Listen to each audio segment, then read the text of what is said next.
창세기 21장 8절부터 14절까지 우리 같이 읽습니다. 아이가 자라매 젖을 떼고 이삭이 젖을 떼는 날에 아브라함이 큰 잔치를 베풀었더라. 사라가 본적 아브라함의 아들 애굽 여인 하갈의 아들이 이삭을 놀리는지라. 그가 아브라함에게 이르되 이 여종과 그 아들을 내쫓으라. 이 종의 아들은 내 아들 이삭과 함께 계업을 얻지 못하리라 하므로 아브라함이 그의 아들로 말미암아 그 일이 매우 근심이 되었더니 하나님이 아브라함에게 이르시되 내 아이나 내 여종으로 말미암아 근심하지 말고 사라가 내게 이런 말을 다 들으라. 이삭에게서 나는 자라야 내 씨라 부를 것임이니라. 그러나 여종의 아들도 내 신이 내가 그로 한 민족을 이루게 하리라 하신지라. 아브라함이 아침에 일찍이 일어나 떡과 물 한 가죽 부대를 가져다가 하갈의 어깨에 메어주고 그 아이를 데리고 가게 하니 하갈이 나가서 브엘세바 광야에서 방황하더니. 아멘. 아멘. 오늘 말씀 바로 읽은 본문 말씀 바로 직전 1절부터 7절 말씀은 이제 드디어 때가 돼서 사라가 아들을 낳고 그 아들을 이삭이라고 하였고 하나님 말씀하신 대로지, 그지? 그리고 이제 그 아들 이름을 이삭이라고 할 뿐만 아니라 이제 8일 만에 난지 8일 만에 할례를 받게 했어. 하나님의 말씀대로 이제 순종하는 아브라함의 모습을 보게 되는 거지.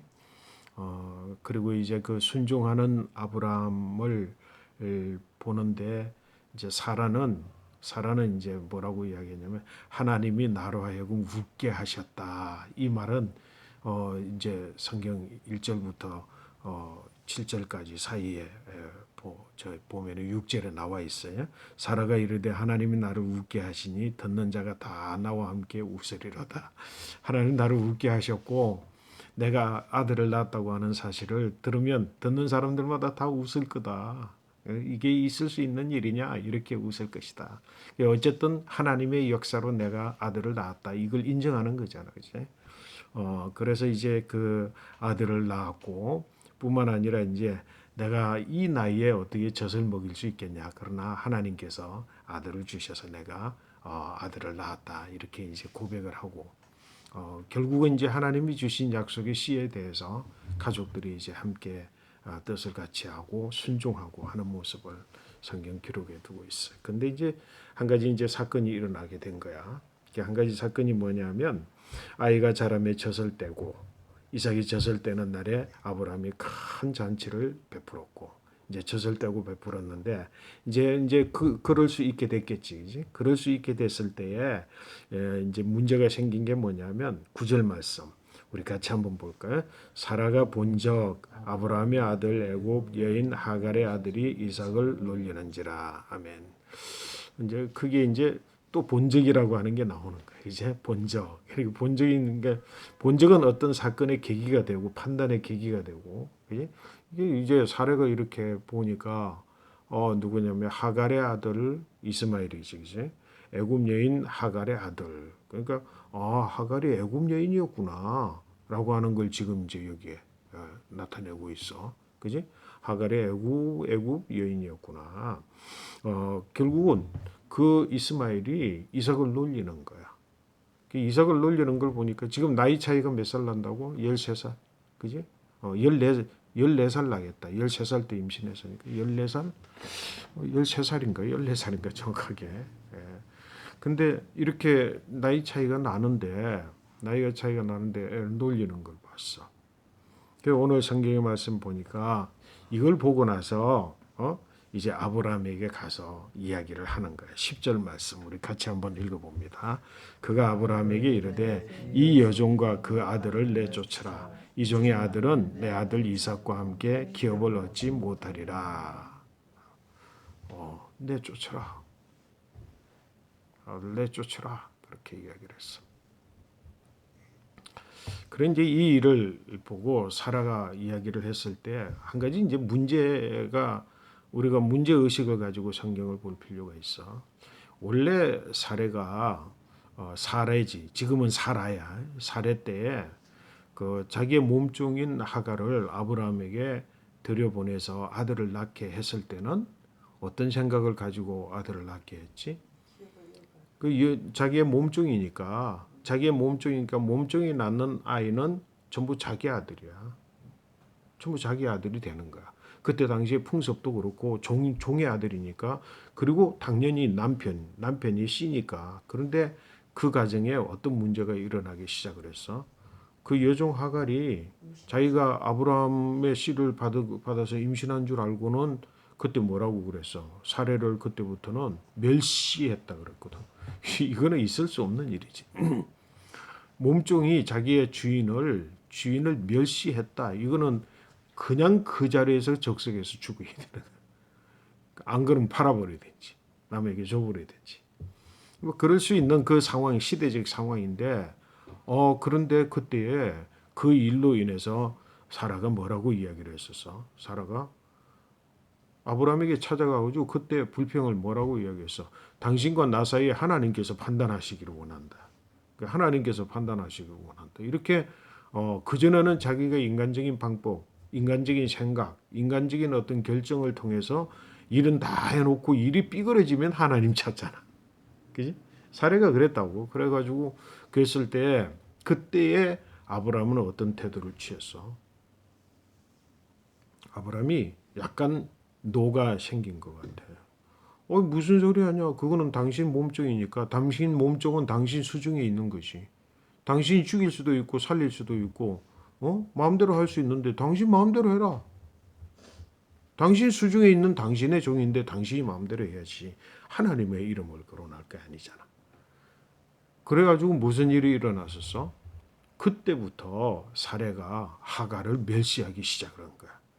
그러니까 이 태도가 이 취하는 태도가 우리가 문제의식을 가진 게 뭐냐면 뭐 하면 되는 거야 사실은? 그 아들을 내 아들로 삼아버렸으면 되는 거지. 그지? 내 아들로 삼아버렸으면 이 아들에 대하여서 소유권이 내게 있다라고 하는 것을 삼아버렸고 정말로 그 아들로 맞아서 사랑할 수 있었다고 한다면 그런 어떤 문제는 해결됐을 텐데 그냥 뭐라고 멸시해서 도망갔어. 떨어져 나갔어. 그때의 아브라함은 뭐라고 이야기를 했어? 당신의 몸종이니까 당신 수중에 있으니까 당신 마음대로 하라고 그랬어. 근데 이제 그렇게 해서 아들을 낳았을 때에 99세 때에 하나님께서 아브라함에게 나타나셔서 뭐라고 그랬어? 너는 이름을 아브라함이라고 하고, 그지? 그래서 이제 너는 큰 민족을 이룰 것이고, 이제 그렇게 이야기했을 때 뭐야? 나는 무자하니 뭐라고 이야기했어? 상속자는 그냥 이 이스마엘이나 제대로 살게 해주십시오. 그렇게 이야기했잖아. 하나님께서는 내년에 이제 아들을 임신하게 될 것이고 내년에 아들을 낳게 될 것이고 아들을 이삭이라고 할 것이다. 이제 그렇게 이야기하고 바로 직전에 뭐라고 그랬다고? 이스마엘이나 살게 해달라고 그렇게 이야기를 했었어. 근데 이제 그런 아들, 그러니까 결국은 13년이 지나는 동안에 하갈은 쫓겨났다가 임신한 상태로 그지? 쫓겨났다가 다시 돌아왔지. 왜? 하나님께서 약속을 해줬거든 하갈에게. 너는 다시 돌아가라. 왜? 네가 지금 아이를 낳고 그 아이조차도 이제 내가 큰 민족을 만들어 줄 것이다. 그 대신 너는 너의 주인에게 돌아가서 사례의 몸종으로서의 충분히 그 역할을 감당하고 순종하라고 해서 이제 같이 살게 됐고 아들을 낳게 됐고 사랑하게 됐잖아. 근데 지금 뭐냐? 이제 또다시 사례가 와가지고 뭐라고? 이제 아랍의 여인, 애굽 여인의 딸 하갈의 아들이 우리 아들 이삭과 함께 약속의 씨가 될 수 없다. 너희 기업을 얻지 못할 것이다. 이 기업은 뭐라고? 그러니까 이 사례의 마음속에 사라지 지금은 그지? 그 사라의 마음속에 이제는 뭐야? 이 약속의 씨에 대한 내가 낳은 아들에 대한 기업을 저 아이들 이스마엘과 더불어서 함께 나눌 수 없다라고 하는 생각을 가진 것이. 그래서 뭐라고 그러죠? 아브라함에게 기업을 함께 얻지 못할 것입니다. 근데 이제 아브라함이 봐. 지금까지 한번 봐. 오늘 주제가 되는 이야기야. 사실 오늘 주제는 아브라함이 이 일을 대할 때에 그동안에 아브라함이 사실은 조카 롯을 떠나보낼 때를 우리가 기억해야 돼. 그지? 그리고 뭐라고? 지난번 사레에게 대하여서 아브라함일 때, 그지? 근데 수중에 있으니까 네 마음대로 해라. 떠나가는 것에 대해서, 하갈이 떠나가는 것에 대해서 고민했나 안 했나? 아무런 고민한 게 없어. 당연히 떠나가는 거지. 그지? 떠나갈 수 있는 거야. 근데 이번에는 뭐라고 하냐면 사례가 이제는 기업을 같이 얻을 수 없습니다. 내보내라. 그렇게 이야기하니까 뭐라고? 아브라함이 마음에 근심했어. 자, 11절 말씀 우리 같이 읽습니다. 아브라함이 그의 아들로 말미암아 그 일이 매우 근심이 되었다. 여러분 한번 생각을 해봐. 지금까지 같은 태도와는 달랐어. 그지? 지금까지는 그냥 쉽게 뭐 소유를 위해서는 조카 롯도 떠나보내고, 그지? 그 다음에 뭐 심지어는 아들 임신했지만 결국 불화가 되니까 불화의 조건이면 그냥 내보내고 그냥 내보내고. 근데 이번에 뭐야? 똑같은 문제를 당했지만 똑같은 문제에 처했지만 이런 문제를 가슴에 끌어안고 근심하게 돼요. 여러분 인생을 살아갈 때에 지난번 내가 바뀌기 전에 변화되기 전에 그냥 서투르게 그냥 생각 깊이 근심하지 않고 깊이 고민하지 않고 그냥 당연히 그냥 내보내면 내보내고 불화 있으면 내보내고 뭐 소유가 뭐 나눠질 것 같으면 내보내고 나누어지고 이럴 수 있는 생각들도 이제는 아브라함이 하나님과 함께 있으면서 변화된 모습 뭐냐면 똑같은 일이라고 할지라도 마음에 근심하는 거예요. 사실은 근심이라고 해서 무조건 안 좋은 건 아니잖아. 그지? 근심했어. 마음에 얼마나 근심을 했는지. 야, 이 일을 어떻게 해야 되느냐. 근데 사라의 말이 어느 한편에는 맞는 말이고 어느는 그지? 사라의 말이 어느 한편에는 맞는 말이고 어느 한편에서는 고민되는 이야기야. 그렇잖아. 내 아들인데 이스마엘도 내 아들인데 내 아들로 받아들이지 않는 사라의 모습에 대해서는 원망하는 마음이 없잖아. 있겠지. 그지? 사라. 그지? 원망하는 마음이 있을 거야. 근데 결국은 뭐야? 이것을 원망하는 것 대신에 걱정하고 근심하게 되는 거지. 여러분 인생에 있어서 이런 근심은 충분히 해볼 필요가 있을 것 같아. 다시 말해서 아브라함이 바뀌었다는 거지. 지금까지는 그냥 근심하지 않던 일들이 정말 작은 일이라고 생각하고 그때는 뭐 작은 일은 아니었어. 그지? 큰 일이지만 작은 일처럼 그렇게 생각하고 받아들이고 행동했던 그가 마음속에 가지고 근심하고 있어요. 근데 이거에 어디로 가야 돼? 근심할 때 근심의 주제가 이제는 더 나가서 어디로 가야 돼 사실은. 기도해야지. 그치? 하나님 뜻이 어디 있습니까? 하나님 어떻게 할까요? 하나님께 물어야지. 근데 이 문제에 있어서만큼은 적어도 지금 발전해가는 과정 속에 있다는 거야. 여러분 지금까지 아무 문제의식 없던 것들을 내 마음속에 가지고 깊이 근심하는 단계까지 가치관이 성숙됐으면 좋겠어. 그리고는 그걸 이제 하나님께 물어야 되는데 거기까지는 못 나가고 매우 근심했어. 야, 이거 어떡하냐 이거. 사라의 말을 무시할 수도 없고. 그리고 지금 자기가 지금까지 가정을 일구 오면서 순차적으로 하자고 한다면 뭐야? 이스마엘을 완전히 아들로 삼았으면 그리고 사라에게도 그와 같은 공동체, 그 가정 13년 동안 그 공동체를 이루어 놨으면 이런 문제는 없었을 거예요. 그지? 그렇잖아. 사라도 이스마엘을 아들로 받아들여서 자기가 처음 생각했던 것처럼 그리고 그때 당시에 당연한 윤리나 도덕 여러 가지 사회적 상황처럼 한다면 당연히 아들로 그지 받아들여서 입양도 아니야. 자기 남편의 씨야. 다음엔 자기의 여종이야. 그리고 그렇게 낳은 건 자기 아들로 삼는 게 당연한 거야. 그걸 이루지 못한 자신에 대해서도 아브라함은 고심을 했을 거야. 그지?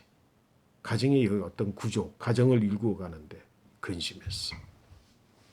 이런 매우 근심이 깊을 때 하나님께서 나타나서 이 문제에 개입을 하셨어. 하나님께서 뭐라고 이야기해서 12절 말씀.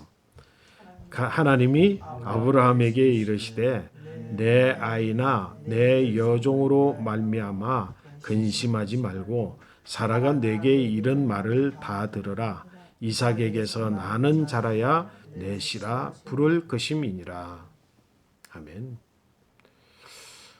아브라함이 한 가지 놓치고 있었던 것은, 그러니까 문제 해결의 중점, 결정, 어떤 일을 결정할 때에, 어떤 이 일을 결정할 때에 중심에 삼아서 내가 어떤 입장에서 이 일을 해결해 나가는가라고 하는 것을 깨닫지 못하고 알지 못하는 거야.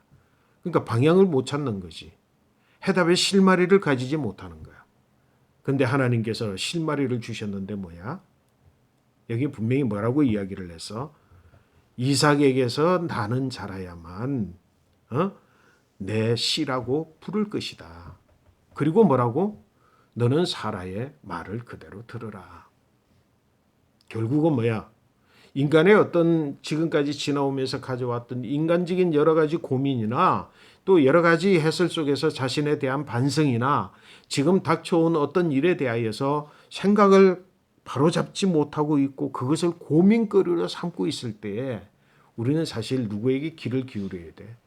하나님께 귀를 기울여야지. 하나님 개입하셨어. 그러면서 뭐라고 하냐면 뭐라고? 하나님께서는 이스마엘을 내보내도 포기하실 분인가? 아니지.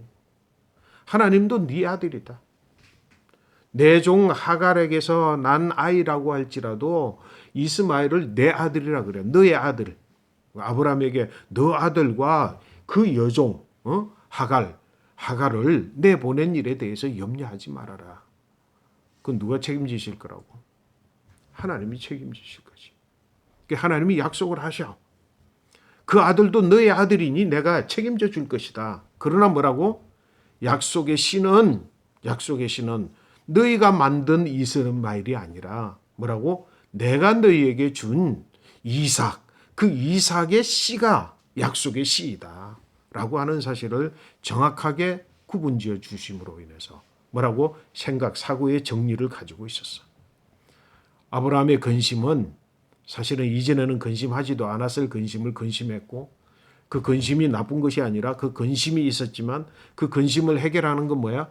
그 근심의 실마리를 어디에 두어야 되느냐? 마음의 중심을 어디에다 두었을 때 이 근심을 헤쳐나갈 수 있느냐? 지금 아브라함의 근심은 어디에 근심의 이 근심을 푸는 실마리가 아니라 왜 근심하게 된 거지?